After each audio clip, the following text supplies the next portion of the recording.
looking at the sky, starry-eyed, searching for the place, weary-eyed, crying in the night, teary-eyed.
Happiness is here. Have your share. If you know you're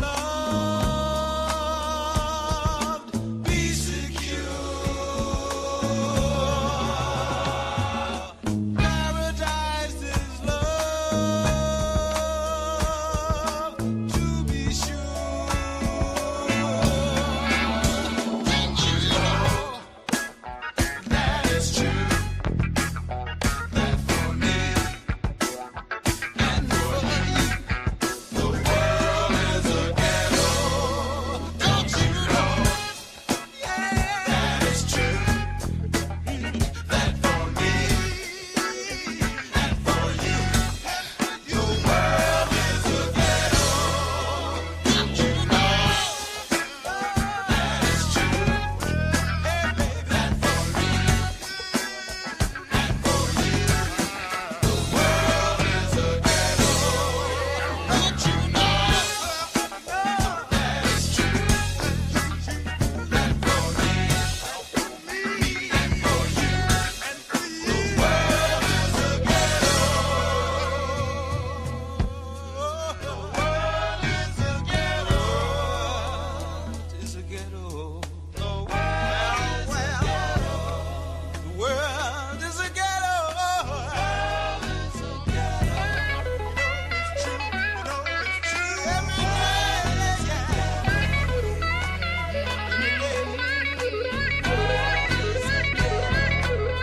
My love.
Check one, check one, check one. Good evening, everybody. Good evening. This is Malik Adisa Jana, and I am here again on this early August evening. Today is August the 6th, 2025, Thursday, August 6th, excuse me, Wednesday, August 6th, 2025. And I am here to promote tomorrow's show with our special guest who is returning. He's back. No other than the world renowned master um, astrologist Sam F. Reynolds. So he'll be back tomorrow, 7:30. So, but I want to come in quickly and just to do the promotion for the show, and just to have a little discussion about some things. It was nothing too major. As I say, just a little chit chat. One thing that I am on this cleansing adventure. I've been on a little over a 3-day cleanse. Started on Sunday. If I to be technical, I actually started on Saturday night, but I really didn't get into it until Sunday when I just did an all water fast. This is actually the first time I've done a water fast and a juice fast combined, and this is also the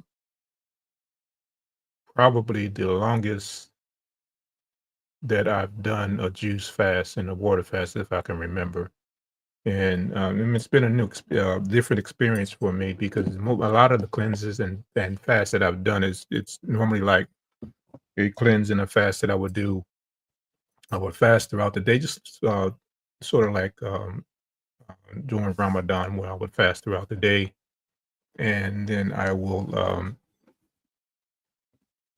eat something light in the evening, and I would do that for maybe a month, and I've done that several times, where I would eat a light salad or something like that. But this has been different for me. The first day or the first day and a half was a struggle. You know, your body has a tendency to become accustomed to eating. So you have certain signals that kind of triggers when you're when to mask. Well, no, not mask, but it kind of triggers the habits that have become a part of a ritual or a day to day a ritual when you're eating. So your body becomes accustomed to certain times of the day where it's calling for food because it's expecting that you're gonna, put something solid or something into the digestive system. So when those times come about, the body automatically creates a signal that you're hungry or that creates a sensation of hunger, which is really nothing but it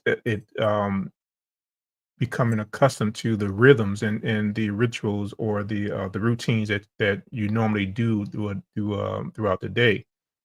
So for the first about the first day and a half, I was going through overcoming that that routine or overcoming that sensation, those signals that were being sent to my brain and saying you're hungry, you need to eat something. So that is a challenge for anyone who's done a water fast or a juice fast, trying to get over the hump of that first 24 to 36 hours. But once you get past that 36 hours, you get to closer to day 2, and even on day 3, um, you really don't even notice that your body's even calling for any solid foods. I mean, I was doing juicing uh, on Monday. I juiced on Tuesday. I juiced today. Today I started to break the fast, and I went and got some light soup, some miso soup to kind of break the fast. Whenever you're doing a strenuous fast like this, you do not want to come and jump right back into eating solid food. So you have to kind of take it slow because your digestive system has been at rest uh, for several days. And if you try to put anything solid into where it has to start to um, kind of digest those solid foods, it could kind of, create a disruption. Um, it, it could um, create some discomfort in the digestive tract because it's, as I said, the digestive system is practically been put to sleep while you're going through this cleanse and this purge. But it was definitely an experience for me. Um, I had to kind of decide whether I was going to actually go to break the fast today or not. And I could have gone probably another 1 or 2 days as I said, after I got past that hump. Probably could have gone another 1 or 2 days. But for me, um, fasting and things like that is I have to be careful when I fast. I have that type of uh, constitution that I can drop weight pretty quickly and pretty easily. So I have to kind of gauge um, how aggressive of a fast that I would do. I mean, I can probably go longer, but I decided, okay, let me just step it back or back it down, and gradually come back into eating um, solid food. So, but anyway, I mean, I feel great. Energy is high. Um, I've been of clear of thought. And it's amazing when you kind of challenge yourself and push yourself beyond what you're think you're not capable of doing, once you break that threshold, you'll be surprised of how easily you can your body can adjust. And as I said, this is actually the first time that I've done a water fast for one. I mean, I've done juice fasts, but to do strictly water for a whole day, um, and then jump right in from doing water, jumping right back in, jump into doing juices. Um, as it was something new to me, and I do this. Um, I mean, it's a benefit for myself, it's a benefit for my health, but I also do it because I'm collecting data. This is me experimenting on myself and what information that I can pass on to clients when I would, suggest that they go on a particular cleanse. Of course, everything is done with caution, but I can't of myself recommend that somebody go on a cleanse or do something of this an aggressive cleanse like this, and me not have the experience and being able to walk them through it and tell them also what to expect and to coach them through it. If I haven't done it, then how can I be a person of giving advice if I haven't had that experience myself? So that's it's been twofold for me. Again, it's me continuing to work on maintaining my health and collecting empirical information so that I can pass that information on to clients who come to me and I'm putting them on a protocol, a program. Excuse me, not a protocol, but a program, a cleansing and healing program where I can suggest that they can do X, Y, Z and be able to answer any type of questions that they may have either in the beginning of that cleansing program or throughout the process. So, but this is where I am, and it's again, I've been quite surprised and pleased in the results. So, I wanted to come in again. When I did the promo for healthy eating in the hood, and the promo I did uh, for Dr. Baruch, I think it was the one I did for healthy eating in the hood. I concluded with some information. Well, actually, it was both of them. I concluded with some information about um, the.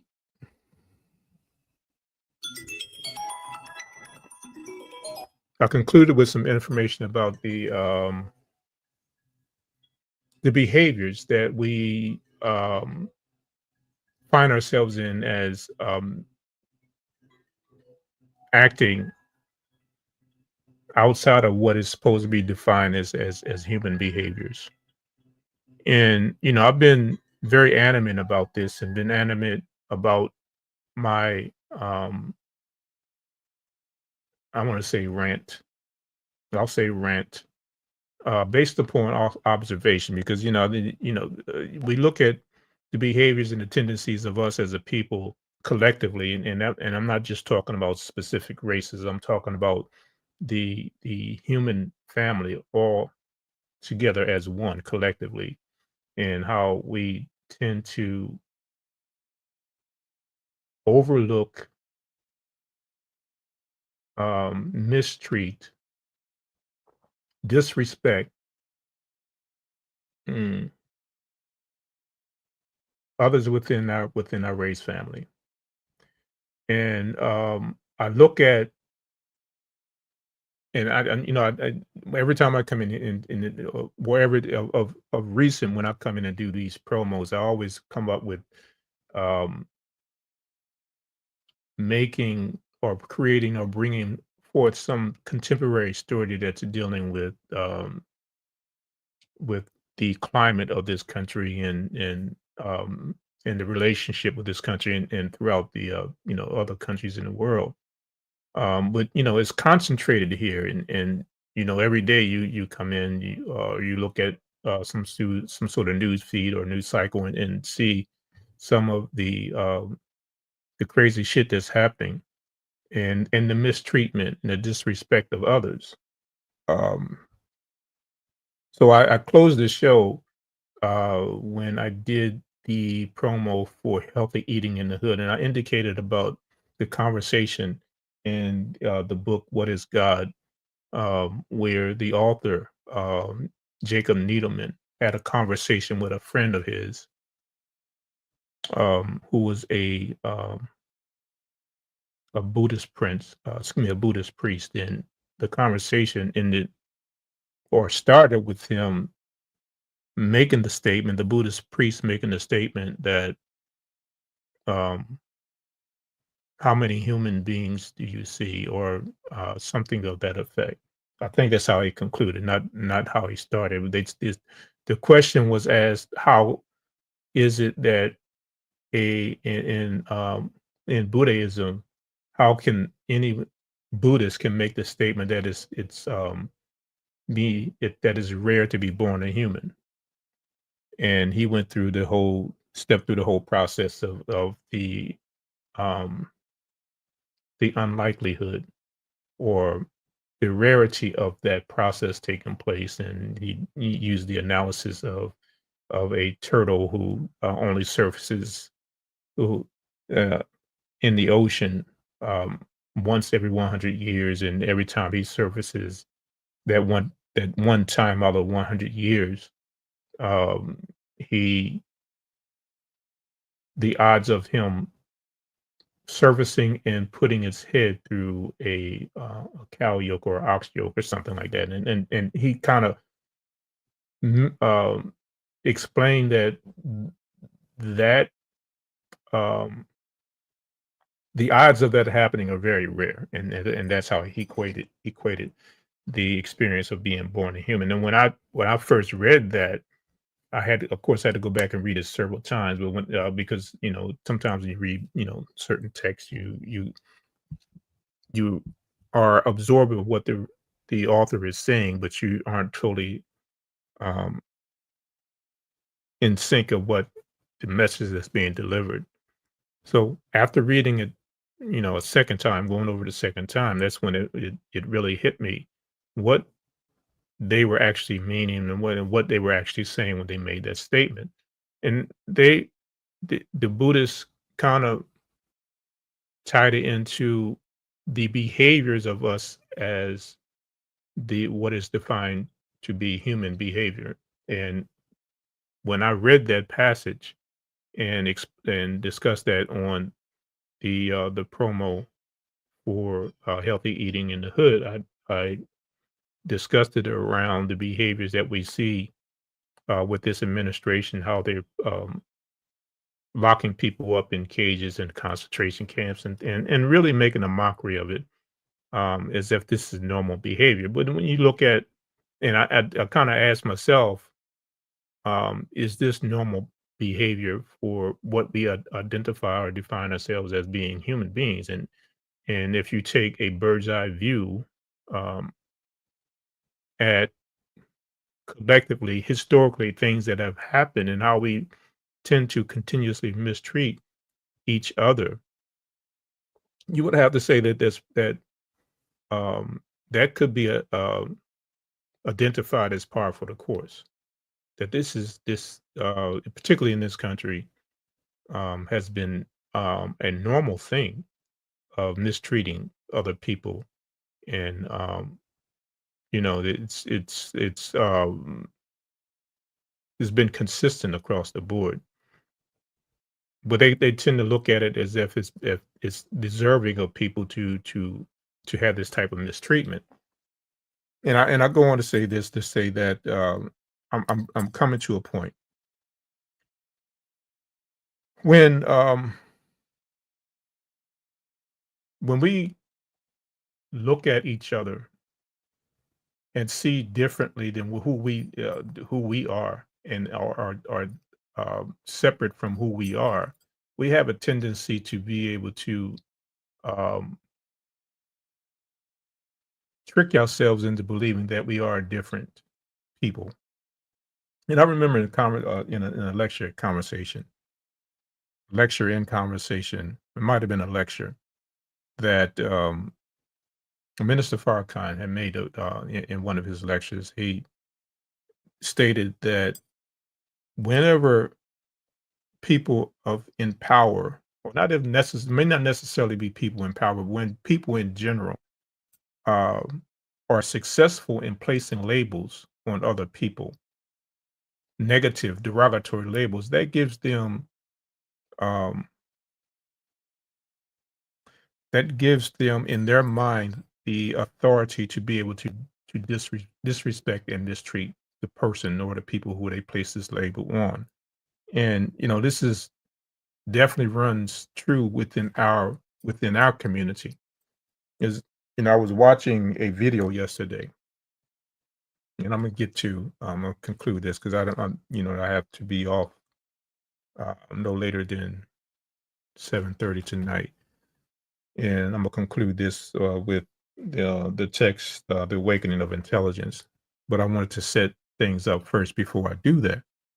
But I was watching another YouTube channel yesterday, and there was discussion between two brothers, and um, the conversation itself was interesting, very respectful um, conversation back and forth, and and you can tell the brothers who were engaged in the conversation had respect for each other. It wasn't a bunch of yelling, a bunch of name calling, and some of the things that you might see on some of these channels. Um, here of late, in this particular conversation, the two ones who were engaged in the dialogue were were very respectful of each other. But the one thing that bothered me was the brother who's is a pastor in New York, and he made the reference that he when he goes down um, is either 125th Street, 127th Street in Harlem. He goes and he's able to engage in conversation, but he had described the people who he engages in conversation with as pimps, prostitutes, junkies, and alcoholics. So that's rather than him being able to see that group of people who he clustered into those derogatory statements, rather than him seeing those individuals or that cluster of people as humans, he allowed himself um, to use derogatory statements to identify who they were. And we don't know what caused people to fall into the conditions that they fall themselves that they find themselves in. You know, but to call them outside of what they actually are, as identifying them and behaviors as being humans, allows him to softly, and he may not been aware of what he was doing in describing the collectively the behaviors or the circumstances that surrounded the people whom he was referring to. But to use that terminology, to use that those derogatory statements and identify them as um, prostitutes, uh, druggies, alcoholics, da da da da da. To use that terminology gives the society the ability to disrespect and do other types of disrespectful things to them, because they see them as anything less than who they are. And I'm saying that that is not the appropriate way to look and have this to identify people who we see ourselves or collectively are supposed to be behaving and operating as humans. They've had some circumstances that befell them, and that's why they have taken on this behavior or this characteristic. But they're nothing less than human. They are human. If we begin to start seeing ourselves in everybody who we see, then that should give us the ability to that should start to develop the ability to treat others as we want to be treated ourselves, as we say the golden rule. And in the scripture in the Bible where it says, how can you love God what you've never seen, but still hate your brother or your sister? Which is true. Um, you can't uh, look at someone because of the circumstances that they have fallen into and disrespect them and call them derogatory names. And I kind of equate that to the behaviors of us not being human. So again, it circles back around and says that how rare it is for us to be born human. Where the Buddhist monk held out his hand and asked the question, "How many human beings do you see among you, or amongst you?" Um, so I was leading into the statement that Mr. Farrakhan had made that when you begin to attach labels on people that are derogatory, that gives the persons who are in power or the persons who are trying to assert their power and their authority over another people, that releases the consciousness that they would naturally have to be destructive towards another person or another group of people. And this is what we're beginning to see, that the behaviors that we see in this country is far beyond, or not beyond, but far below what would be identified and characterized as human behavior. So I've had personal experiences with that, and I mentioned that had posted a statement on Instagram over the weekend, and you know, it was a bit disheartening for me, and I'll get into details. And by the way, I got to figure out what's going on with Instagram, because every time I try to go live on Instagram, something happens where it kicks the stream out. Um, I do believe that it did mention that if you have less than 1,000 subscribers or followers, you can't go live on YouTube. Well, excuse me, not YouTube, but Instagram, which is ridiculous. They're kind of um, squeezing out people who do not have followers for the sake of um, silencing the voice that they have in going live. But I'll look into that and see what the problem is. If not, then I'll have to continue to work my ass off to get my followers and viewership up. So I digress. Anyway, so this past weekend I was out. I think I just left the gym and I was going to get something to eat. And I pulled up at a spot where I normally go to that time in the morning.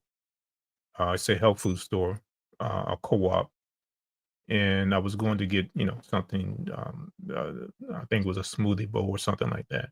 I mean, that's besides the point. I'm just chit chatting or just adding that filler in. What I was getting wasn't important. The important thing is that there was a young brother who was on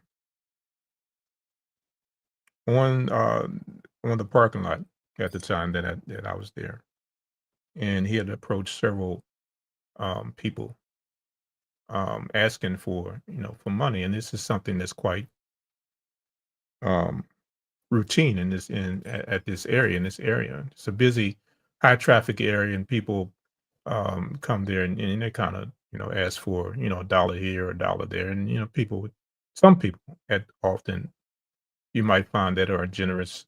But then this particular morning, it was odd to me because the brother had approached, I think it was two or three other people, asking for small amount of money, and he only needed $2, and by the time he got to me, and then he had approached me earlier, and I told him I didn't have um, any change on me, but I was going in the store. My intentions was going in and grab some money and then come back out and and give it to him. But he had after he had left me, after he approached me the first time, he had approached 2 other people, and they just completely ignored him, and, they looked at him as if he was beneath them. Um, Again, situations and circumstances, um, people fall into, and, we never know what caused them to be what they are, or caused them to be in those circumstances. We have these judgmental attitudes about, other people, other fellow human beings, and we tend to judge them and call them derogatory names or look at them, kind of sideways. So he proceeded to walk back up the parking lot, and then I came back out and I called him to come back to me. And I asked him, what's his story, what's going on, and he said that, well, he needed, excuse me, he needed $2 to, or else he was going to lose his room, and he needed it um, by 11 o'clock. And I'm thinking that he had already approached 2 other people, and they kind of turned him down, and I'm sure he kind of explained to them that he needed $2. For me, I didn't. The first time I engaged him, we didn't get into that conversation. And again, my objective was to go into the store, because I normally don't carry cash with me, to go into the store and see what I can do, and get some cash and come back out and give it to him. So I called him back over, and he told me, "Well, I need $2 or by 11 o'clock, or I'm going to lose my room." And I'm like, this $2 is nothing. So I asked him. I said, "Have you had anything to eat?" And he said, "No, I'm not really hungry." Well, I didn't really,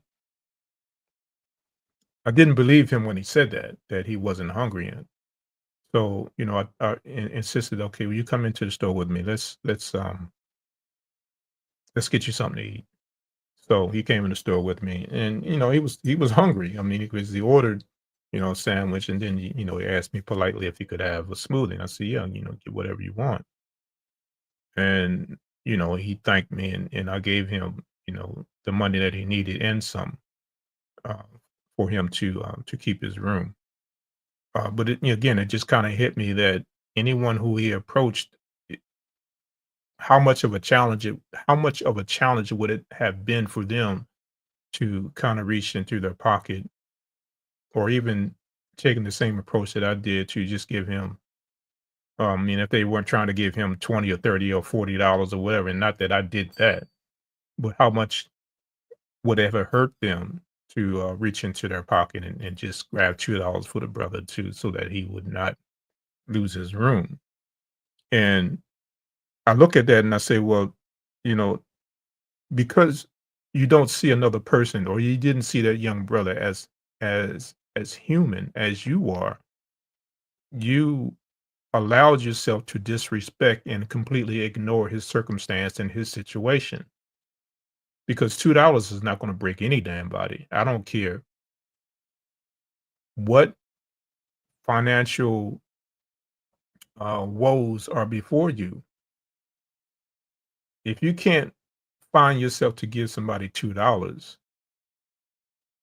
then you know I really do question, your I question your humanity. I'll say that. I mean, I mean, it might be harsh in my judgment, and I know I shouldn't judge because I don't know what those other person's circumstances were either. But um, we have the capabilities of being able to lift each other up for whatever situation we may find ourselves in. It's easier if we find just a little bit compassion within our heart to lift each other up. And if it was going to hurt someone a little bit to give $2 to their young brother, then let it hurt a little bit, but you had just helped someone, another fellow human being, to not be on completely on the streets for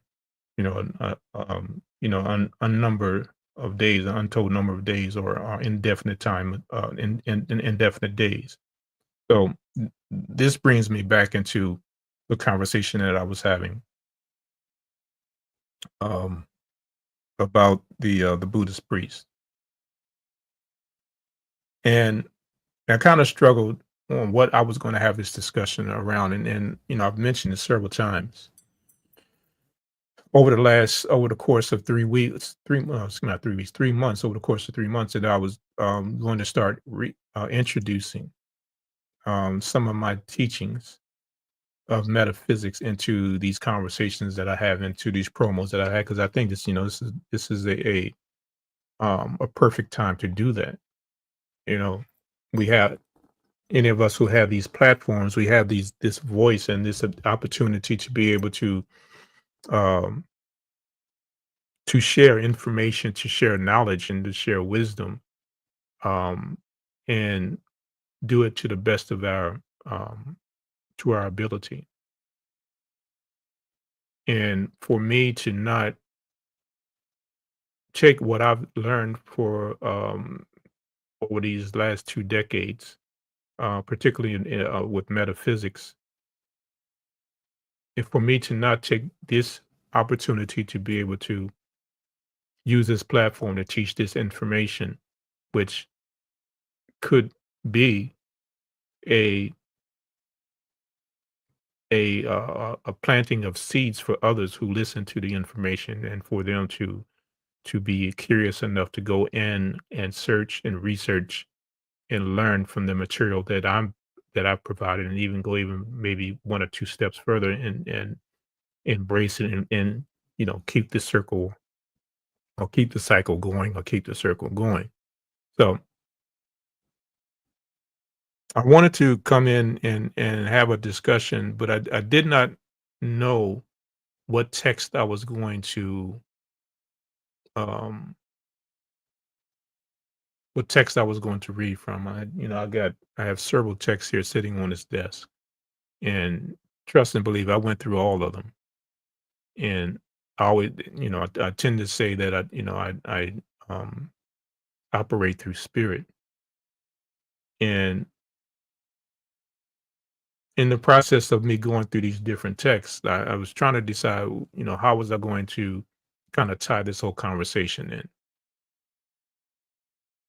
And to some degree, all of it was relative material, but I wanted to use the text that was going to consolidate the message that I was delivering. So I settled on um, the awakening of intelligence, and this is I mentioned this text before, but the awakening of intelligence is a dialogue um, between several individuals. One of the main individuals is Jacob Needleman, as I refer to his book, "What Is God," and there's other texts that I'm reading of Jacob Needleman too. But the awakening of intelligence is a conversation that J. Krishnamurti was having with several individuals as he was doing a tour in here in this country in the early '70s. So this book is it's quite old. Let me see what its copyright is.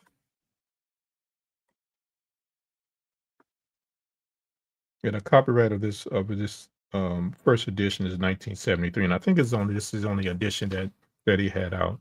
So this is the Awakening of Intelligence, J. Krishnamurti. An excellent read. If you go in and into um, old books or thrift books, I think the Amazon might have it too. No, not that I'm real big on Amazon, but I think I got this book from another distributor, but I've had it in my library uh, since 2006, almost 20 years. But in the conversation he's having with another professor, and I don't know where the actual conversation took place because it doesn't say, but the title of the chapter is The Circus of Man's Struggle. And I'm not, of course, not going to read um, the entire chapter because it's pretty long, and I don't have time to read the entire chapter. But I highlighted some things that I wanted to have this discussion about, and it ties into the behaviors that we have and how we see ourselves.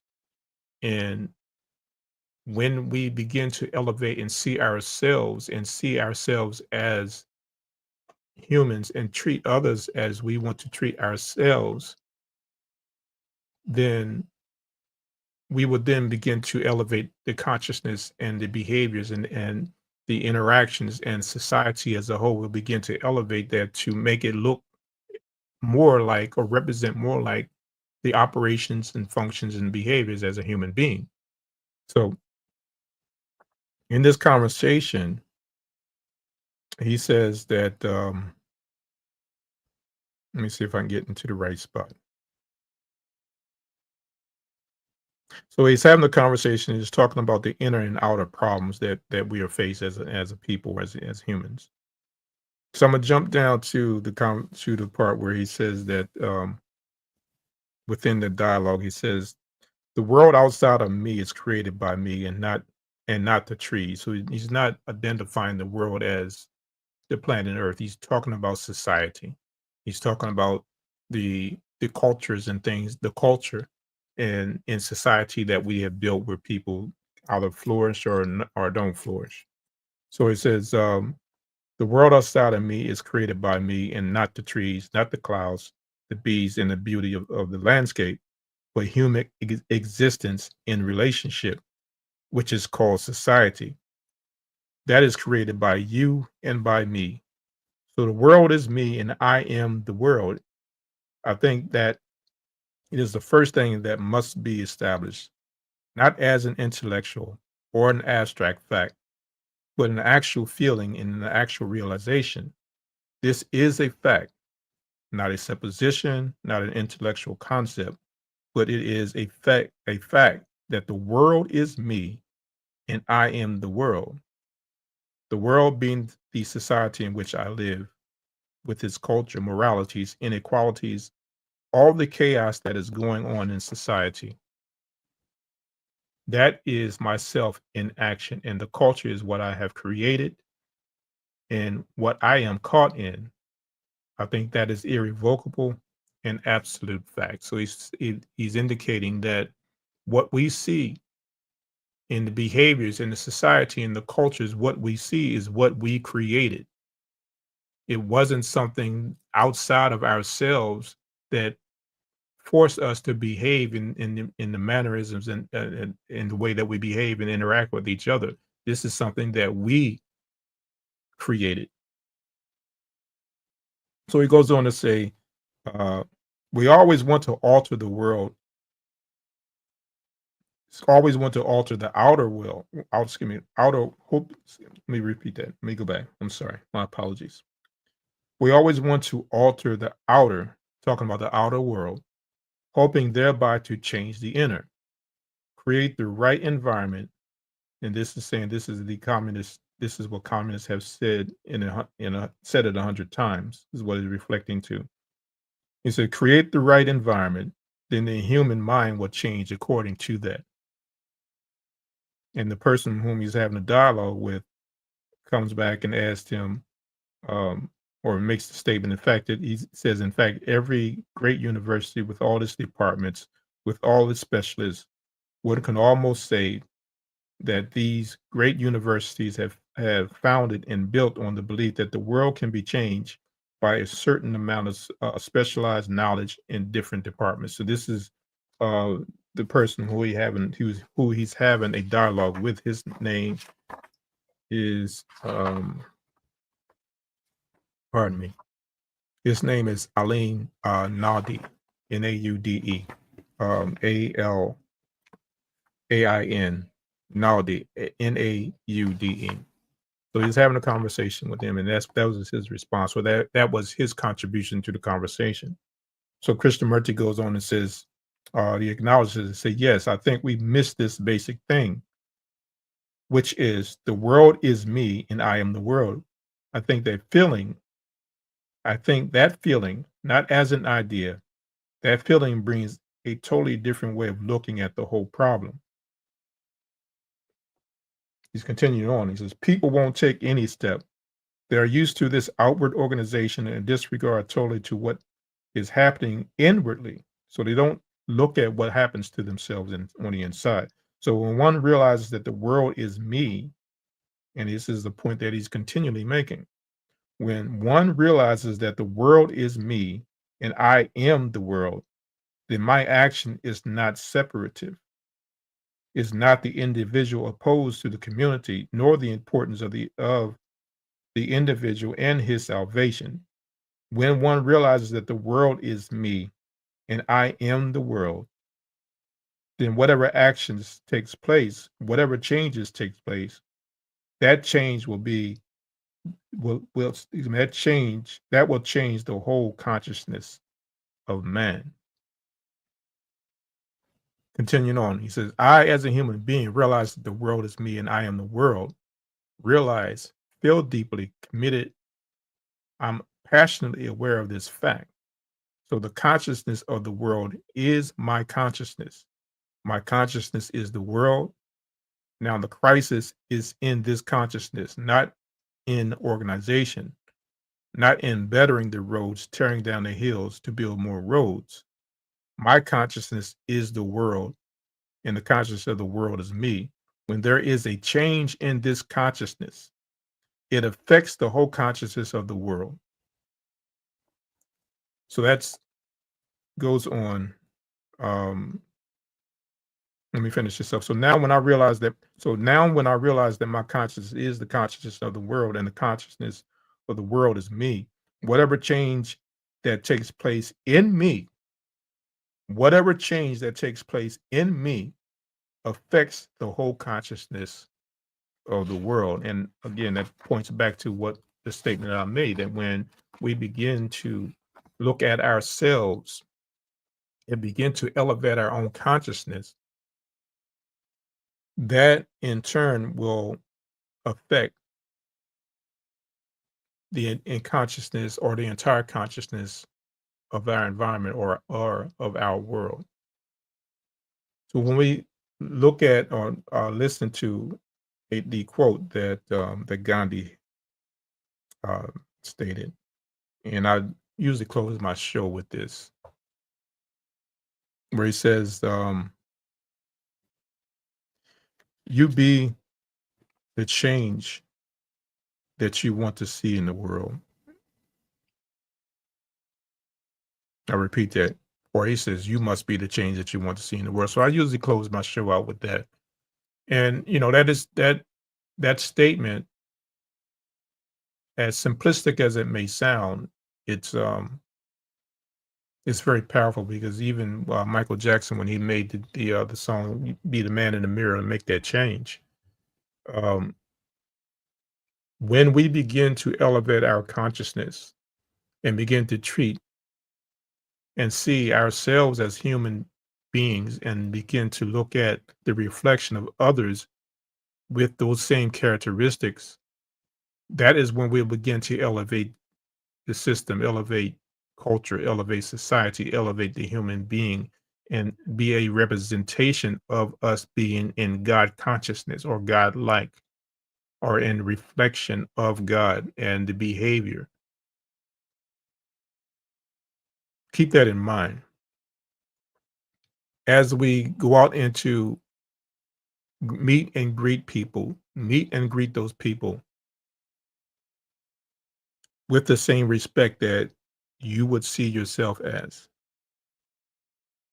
They're not people who are homeless or unhoused. Let me rephrase that. Let me rephrase that. The circumstances that which they find themselves in is not who they are. The circumstances that they find themselves in are just that, circumstances, but they are human people, human beings going through tough times and tough challenges that has forced them to take on certain lifestyles, certain behaviors to sustain themselves and exist in this world or in this society, in this culture. So they're not homeless. They are not prostitutes. They're not alcoholics. They're not drug users. They are human beings navigating through life based upon the circumstances that they have fallen into. And they're trying their best to be able to move themselves out of these circumstances and these behaviors. If we allow ourselves to continue to look at people outside of our own selves and not think and not have the understanding that we are collectively the same people, that we are a reflection of the same people. What I see in myself is what I see in a fellow human being. If we do not begin to elevate and embrace and inculcate that reality, then we will continue to allow a person like the current president who is mistreating, he and his administration is mistreating people, human beings, because he feels that he has the right to authority to do that. And if we allow that to continue, that behavior to continue and to turn our eye towards these assaults on humanity, then we are acting and behaving outside of what is supposed to be identified as human beings ourselves. So have that compassion for each other when you see someone who's struggling, when you see someone who's on the street trying their best to be able to survive in an oppressive situation in an oppressive culture that has put them in a precarious situation where they have to be on the street um, asking for dollars so that they can either grab a meal or be able to have shelter for the night, or if they have to do demeaning things to themselves, to their person, in order for them to put food on their table, have enough compassion to understand what circumstances that they have found themselves in that has forced them to be in that type of behavior. Again, I appreciate the time that you've given me. I appreciate the time that you have given the health walk and being participating in this experience that has been put forth, that has been birthed out of the mind of a brother called Malik Adisa Jana to give information to those who come in and participate in this show in this podcast every 2 weeks. I'm always going to be gracious and in much of gratitude that anyone would take time out of their busy schedule to come and listen to what I am saying and or what I and my co-hosts and my guests are saying twice a month. So tomorrow, as I said, Brother Sam F. Reynolds will be back. He will be having a part two of the discussion that we had back in June, and it's amazing because time is moving so quickly. You know, we had this brother on June the 5th, and it's already August, and I'm amazed at how quickly time is going. It seemed like it was such a long time when we scheduled him to come back in August, not knowing that August would be here in the blink of an eye, but he will be back tomorrow, 7:30 Eastern time, live here on the Health Walk, live on Facebook and both YouTube channels, where we'll have this an engaging conversation again with Brother Sam F. Reynolds. He's going to drop that knowledge. He's going to drop that wisdom, and you would definitely not be disappointed. So until then, until we meet again tomorrow, 7:30 Eastern time, live here on the Health Walk. Peace and love all the time.